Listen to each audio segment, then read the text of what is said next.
recognized for your outstanding academic accomplishments. Everybody. Where are you, Lee? I know you're out there somewhere.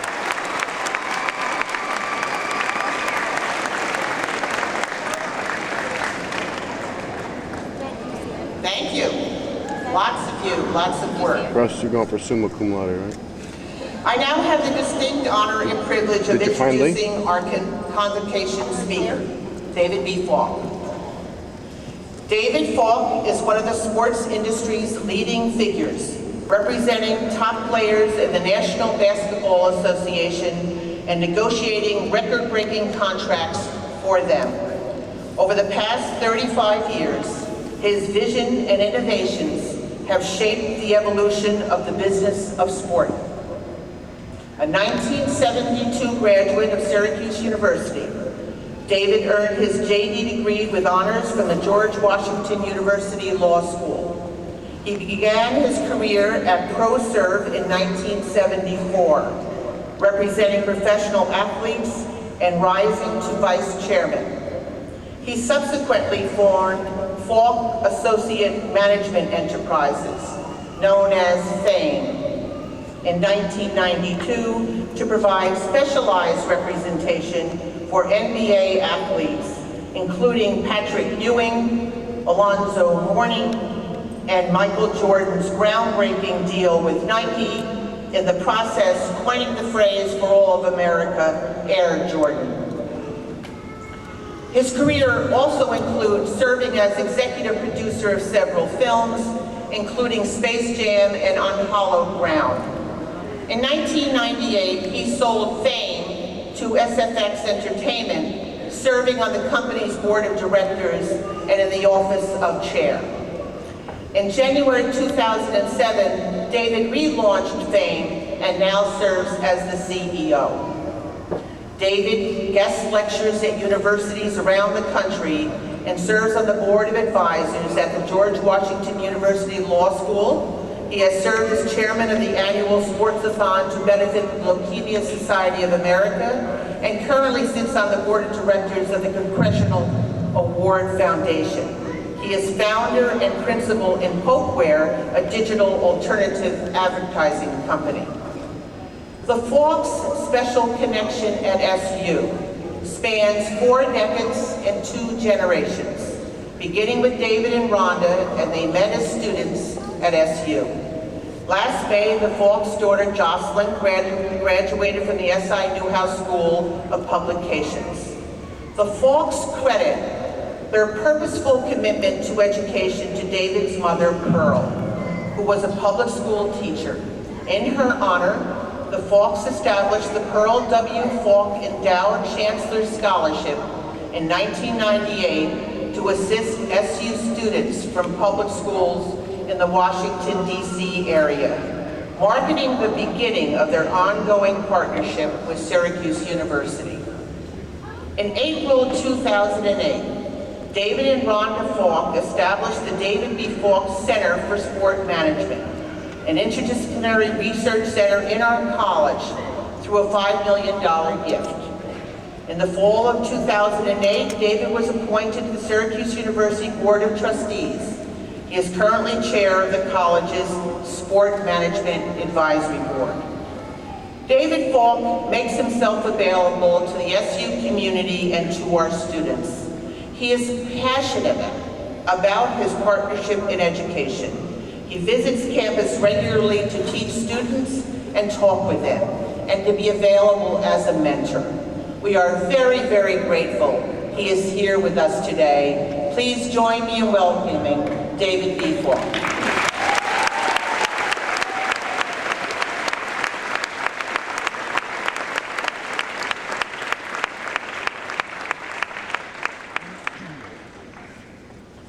Good afternoon. Welcome. Chancellor Cannon, I'm thrilled you're here to join us. Dean Murphy, distinguished faculty, class of 2011, parents, grandparents, family, and friends. I am truly honored to address the class of 2011. When I graduated from Syracuse University, which was just slightly after the Stone Age, and definitely when Manley Fieldhouse had dirt floors. I don't recall having a graduation speaker, or perhaps it was maybe just too long ago to remember.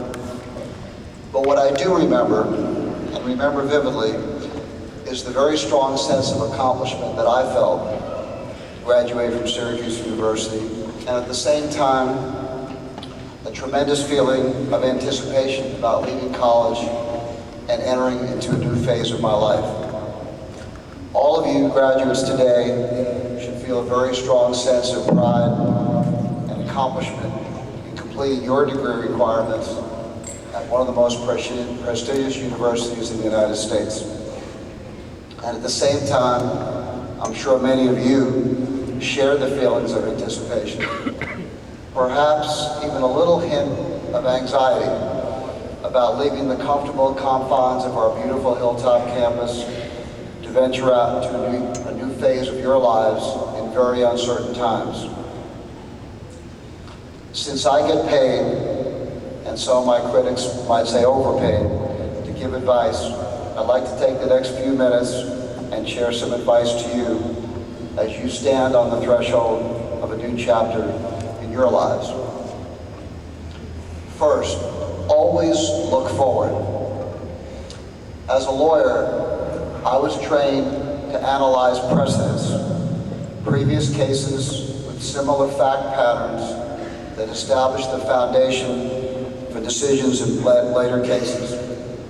In my very first semester of law school, we studied the very famous case of Hadley versus Baxendale, which was decided in England in the late 1700s, and has been cited for the past 200 plus years as a precedent in many cases in contract law for decisions on consequential damages. As a businessman in the 21st century, I've endeavored to maintain my focus not on where things have been, but on where they're going. The most successful chief executive officer in the United States, probably in the last 100 years, Bill Gates of Microsoft, wrote a very interesting book whose title embodies this philosophy, The Road Ahead. You graduates represent our future CEOs, our future leaders. It is your mandate to navigate the road ahead. You must determine where future opportunities lie and how to exploit them. Those of you who successfully get out in front of the curve will shape the landscape in the second and third decades of the 21st century. I always enjoy retelling the story of Enzo Ferrari, creator of the famous Italian sports car that bears his name.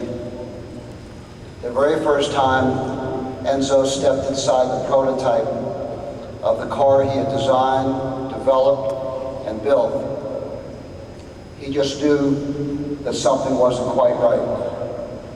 The leather was supple, was beautiful. The seat was perfectly positioned. The engine was an absolute engineering marvel. But something was out of place.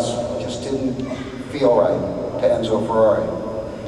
After several minutes in the car, he reached towards the windshield and grabbed the rearview mirror and ripped it out. And he said, when you're driving a Ferrari, you never have to look behind you. Look at obstacles as challenges, not as barriers. In almost every activity that we undertake, there are obstacles. In sports, coaches design defenses to stop the offense from scoring. I know a lot of you Syracuse fans think the defenses could have been a little bit better designed last season to stop the opposition from scoring so much, but that's the plan. In college admissions, there are SATs and ACTs designed to admit only the most highly qualified students. In the job market, we have interviews designed to filter out the majority of applicants for almost every job. I'm sure those of you who graduate this year will learn that in the next 6 months. In each of these situations, the majority of people see these obstacles and perceive them as barriers to the opportunity which they are seeking.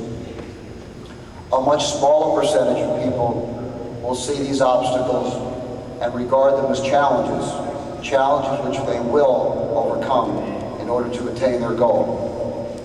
I would define the second group as people with the personality and the character to be highly successful. They embody the maxim which my mother imbued in me from a very early age: always shoot for the stars and never settle for second best. They represent the theme of a very famous business book called Dare to be Great. These people may be regarded as competitive, they may be called achievers, they may be called single-minded, or they may be called a host of other adjectives. But what they are is they're successful. Several years ago, a very dear friend of mine and Chancellor Cantor's, Tom Yamaker, decided to take the basketball job at Harvard University. And the Ivy League schools pay a tad less than some of the other schools in the NCAA. And Tommy asked me to assist him in trying to obtain some fringe benefits that would enable him to come to Harvard. So I engaged in a discussion with the athletic director at Harvard, Bob Scalise. He's a first-class gentleman. I asked for housing. I asked him to help obtain a job for Tommy's wife, who's a PhD in clinical psychiatry. We asked for some cars, some insurance, and whatever I asked for, Bob said, "David, I'd love to help you, but I'm sorry, we just don't do it that way here at Harvard." So I said, "Can I just ask you a single question? Approximately, how many years have you all played intercollegiate basketball at Harvard?" And Bob said very proudly, "We've been playing intercollegiate basketball since the late 1860s. I said, "Well, during that period of time, just approximately, how many Ivy League titles have you won in men's basketball?" There was a very long, pregnant pause. And Bob explained to me that at Harvard, they had won an Ivy League title in every sport, men's and women's, except one, men's basketball. And I said, "Bob, could I just make a small suggestion? You all might think of doing things a little bit differently at Harvard. Don't be afraid to fail, but learn from your failures." In 1992, as Dean Murphy explained, after working for more than 17 years at ProServe, which is the world's second largest sports management company, I decided for a number of very personal reasons to go on my own.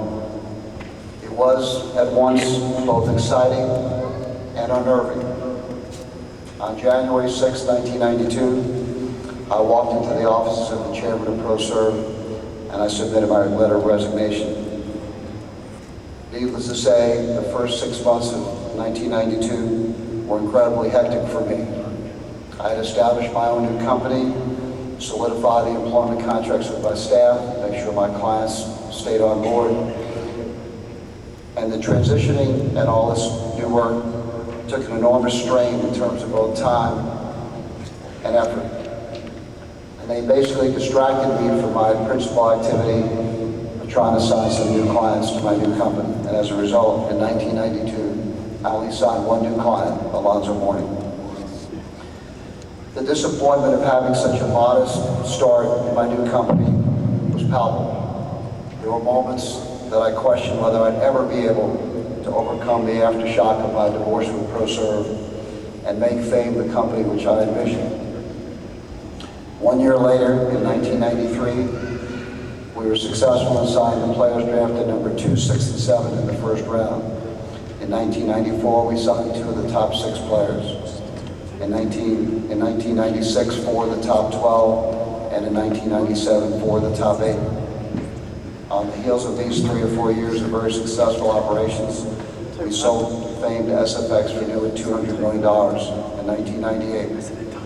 And when I signed the documents closing the deal to sell the company to SFX on June 4th, 1998, I remember thinking back to the turmoil of the early days of 1992. In 6 short years, I went from the uncertainty and fear that accompany all tough decisions and all new ventures to the escalation of resounding success. And so I share with you a few couplets from one of my favorite poems by Rudyard Kipling called If. If you could meet with triumph and disaster and treat those two impostors just the same, if you could walk with kings nor lose the common touch, yours is the earth and all that's in it, and, which is more, you'll be a man, my son. I'd like to also share a quote as we face very uncertain times in the job market by Franklin Roosevelt. We have nothing to fear but fear itself. Make a difference, graduates. Do something which you're passionate about, whether it's in the environment, the internet, the homeless, education, medical research, whatever. But find a calling that truly calls to you and evokes your commitment and energy. As Teddy Roosevelt eloquently said, it is not the critic who counts, not the man who points out how the strong man stumbles, or where the doer of deeds could have done them better. The credit belongs to the man in the arena, whose face is marred by dust and sweat and blood, who strives valiantly, who knows of the great enthusiasms, the great devotions, who spends himself in a worthy cause, who at the best knows in the end of the triumph of high achievement, and who at the worst, if he fails, at least he fails while daring greatly, so that his place shall never be with those cold and timid souls who have never known neither victory nor defeat. See the whole court. In 1979, Irvin Magic Johnson won a national championship at Michigan State University. He was selected as the #1 player in the draft by the Los Angeles Lakers. At the end of his rookie year, Irvin won an NBA title, the NBA Rookie of the Year, and he was selected the most valuable player in the playoffs. Essentially, he had a Hall of Fame career in his first 12 months in the league. What he didn't have was a very good contract. In 1982, he sought to change that, but there was a twist. In 1982, the NBA implemented the salary cap for only 6 teams. The rest came in 1983. The Lakers were one of those 6 teams, and as a result, Magic's new contract could not start until November of 1984, when his old contract expired. Magic signed a 25-year deal for $25 million. Many in the world of sports viewed the deal as groundbreaking. Others viewed it as the Armageddon in sports, the end of the world as we do it. Unfortunately, Magic's agents did not see the whole court. And on August 20th, 1985, barely 9 months after Magic signed this epic contract, Patrick Ewing, a rookie who had never played a single minute in the NBA, signed a 10-year contract for $32 million, 3 times what Magic had earned for being a Hall of Fame player. In 1992, Chicago Bulls played Magic's Lakers in the NBA Finals, but unfortunately Magic had retired due to HIV and was broadcasting games. He came up to me one night at dinner in Michael's restaurant and was very complimentary. He said, "David, you've done an amazing job for Michael Jordan. I wish you had represented me." And I said, "Irvin, that makes 2 of us." And I said to him, "Let me ask you a question, Irvin. If you could turn the clock back to 1979, and I told you if you let me work for you, I would guarantee that every year you played the NBA, you'd earn a minimum of $10 million a year more than you actually earned. And if you didn't, I would personally write you a check for the difference. Would you let me do it?"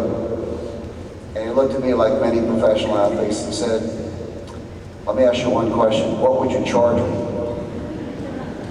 Now, there's a rule in basketball that's created by the Players Union that allows agents to only charge players 4% for contract negotiations. negotiations. But sort of give Magic a little test, I told him I would charge you 50%. And he said, David, I think you're very good, done an amazing job with Michael, but I would never pay anybody 50%. And I said, that's why you're Magic, and that's why Michael's Michael.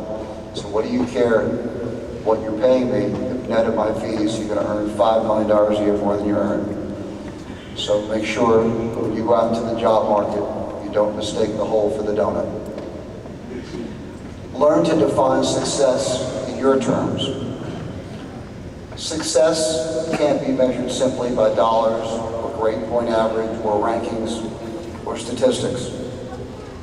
Consider the following. The very last player in the history of Major League Baseball to bat 400 was Ted Williams, and he did it more than 70 years ago.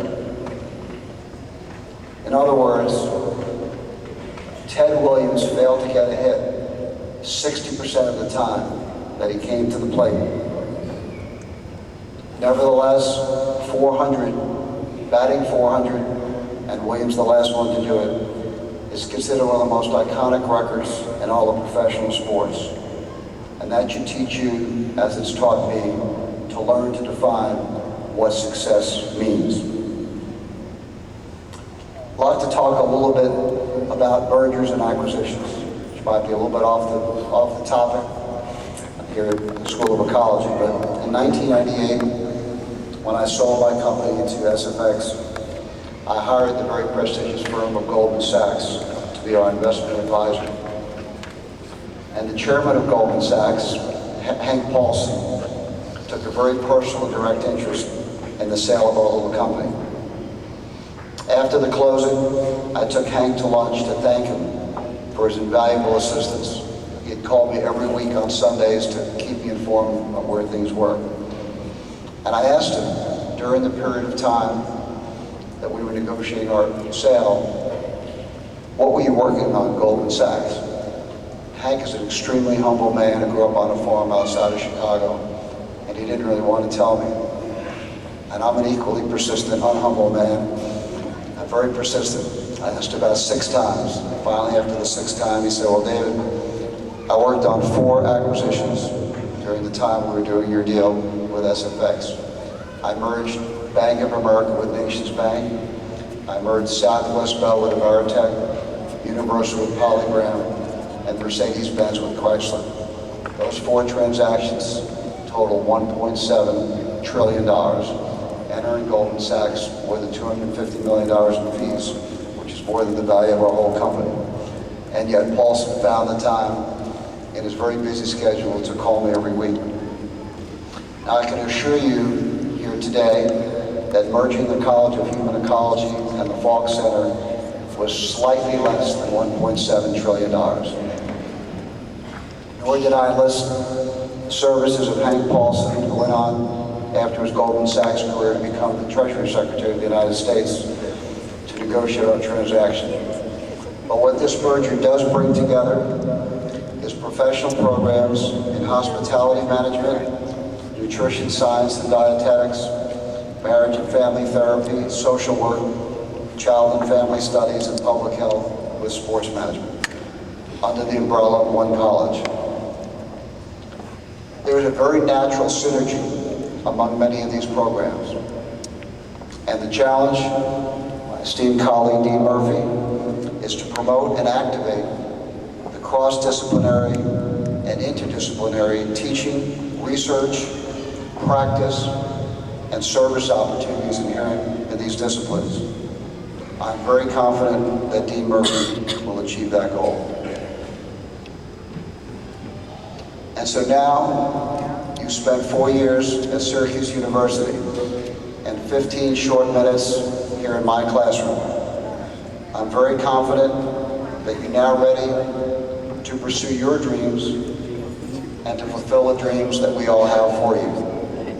But before I depart, I have one last small piece of advice. I'd like to hear a very loud round of applause for your parents, teachers, administrators, family, and friends who have guided you through the past 4 years. Let's hear it.